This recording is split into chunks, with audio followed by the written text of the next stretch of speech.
They get excited thinking they met a famous idol and ask for a photo, but it's just someone who looks 50% similar. Have you ever had one of those moments where you swear you've just seen your favorite celebrity walking down the street? Your heart starts pounding, your palms get sweaty, and you trying to figure out how to casually approach them without looking like a total psycho. Well, I had one of those moments, and let me tell you, it was a roller coaster of emotion that ended in the most gloriously awkward way possible. So, picture this.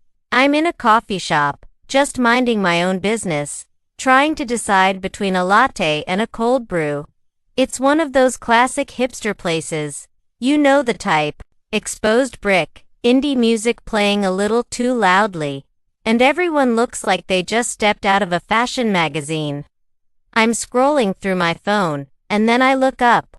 And there he is. My ultimate idol.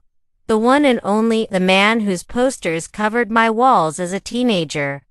My brain just short-circuited. It was him. It had to be him. The jawline, the hair, the way he was staring thoughtfully at the muffin display. It was all there. I immediately start texting my friends in all caps. Oh my God, you will not believe who I am standing next to right now. My phone starts blowing up with replies. Nitrogen way. Get a picture. Is he as dreamy in real life? The pressure was on. This was a once-in-a-lifetime opportunity. I couldn't blow it. I spent the next 10 minutes crafting a plan. It was a military-grade operation. I'd pretend to be looking for the sugar, accidentally bump into him, and then be like, "Oh my gosh, I'm so sorry. Wait a minute, are you?" It was foolproof. I rehearsed the line in my head a dozen times. I even practiced my surprised but not too surprised face in the reflection of the espresso machine. So, I take a deep breath, abandon my coffee order, and make my move. I walk over, heart thumping like a drum solo. I'm getting closer. He turns his head slightly. Okay, the profile looks a little different than I expected. Maybe it's just the weird coffee shop lighting. No, it's definitely him.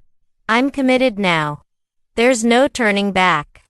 I get right next to him and launch into my brilliant plan. "Excuse me," I say, trying to sound cool and casual. He looks at me, and his eyes are not quite the color I remembered from all the interviews I've watched.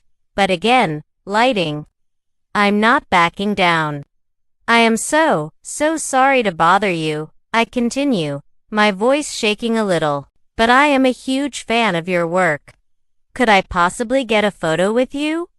He just stares at me. A long, blank stare. It felt like an eternity. And then he smiles, a really polite but confused smile. "A photo? With me?" he asks, and his voice is not right. It's a bit higher pitched, and he has a completely different accent. My brain is starting to send out warning signals, but my excitement is overriding them. "Yes, please. It would mean the world to me," I say, already pulling out my phone. He kind of chuckles. It's a friendly chuckle, but also a "what is happening right now" chuckle. "I think you might have me confused with someone else," he says. And at that exact moment, the barista calls out a name for an order, and the guy turns to grab his drink. As he turns, I see him in full, direct light. And oh no, oh dear heavens, no. It wasn't him. It wasn't even close. He was like a 50% lookalike at best. A discount version. Though we have that celebrity at home meme in human form. He had similar hair, sure. And maybe a vaguely similar chin if you squinted and stood 20 feet away. But up close, it was just some random dude named Kevin, who probably gets this all the time. The wave of embarrassment that washed over me was biblical. My face turned a shade of red that probably doesn't even exist in the crayon box. I wanted the floor to swallow me whole. I wanted to rewind time and just order my coffee like a normal human being. Oh, I mumbled, my voice now a tiny squeak. Oh my God. I am so sorry. I totally thought you were someone else. I started backing away, phone still in my hand. He was actually really nice about it. He laughed and said, "No worries, it happens.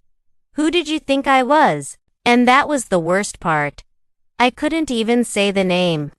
Because the moment I said it out loud, it would become even more obvious how utterly delusional I was.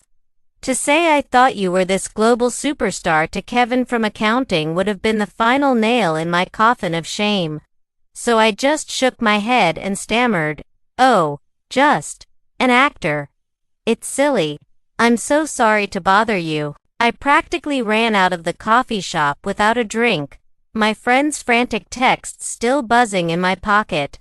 "Did you get it? Send the pic." I just replied, "False alarm." It was his long-lost, less famous cousin. Let us never speak of this again. I've replayed that moment in my head about 1,000 times since it happened, and it gets funnier every time. It's a powerful lesson in how our brains can see what they want to see, especially when we're excited. And you know what? Even though I didn't get a photo with my idol, I got something even better, a killer story to tell. And a very important reminder to maybe get a new glasses prescription. So, the moral of the story is, if you think you see a celebrity, maybe take a second look, a third look even, or just admire them from afar. Because the awkwardness of asking a complete stranger for a picture because he vaguely resembles a movie star is a special kind of cringe that will stick with you forever. Has this ever happened to you? Let me know in the comments. I'd love to hear your stories so I don't feel so alone in my shame. And if you liked this story and want to see more of my ridiculous life moments, give me a like and subscribe to the channel. Thanks for watching, and I'll see you in the next one.